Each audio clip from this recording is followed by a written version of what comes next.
By zero popular demand, Bill Carroll's Saturday Superlatives have returned with a bit of a twist. Obviously, the spring football, and I mean football in spring, not spring football, right? Actual competitive intercollegiate athletics have returned for several FCS conferences this spring, including some really good players. And I want to mention some of them in the superlatives. So I'm going to start with quarterbacks.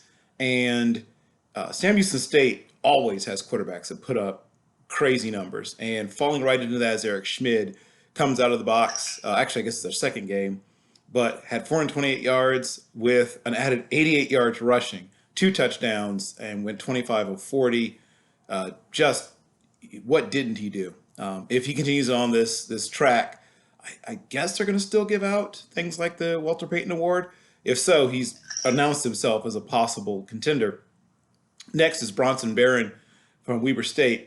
And I called him in my little notes there, lightweight Zack Wilson. And he may not be that much lighter, but he's very young. I don't even know if he's 19 yet, but very young, very fresh face. But he went 17 of 27, 312 yards, 4 TDs, and he also rushed 5 times for 42 yards. And he is not afraid. He will put the ball, maybe not in too terribly risky situations, but he's not afraid of drilling it in there.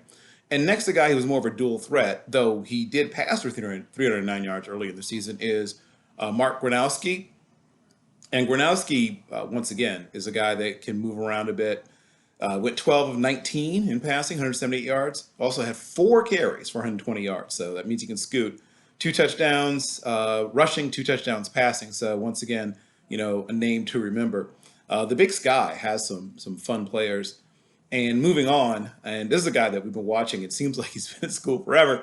It's because he took over from a guy I really liked who got hurt and started just killing it right away. Eric Barriere at Eastern Washington, 29 to 49 for 413 yards, and not much great rushing performance, only 9 yards rushing, but he had 3 TDs, 1 interception, and once again, he's just that poised veteran. It's sort of funny to think of that when I just remember he was a young player. I'm going to talk about running backs next.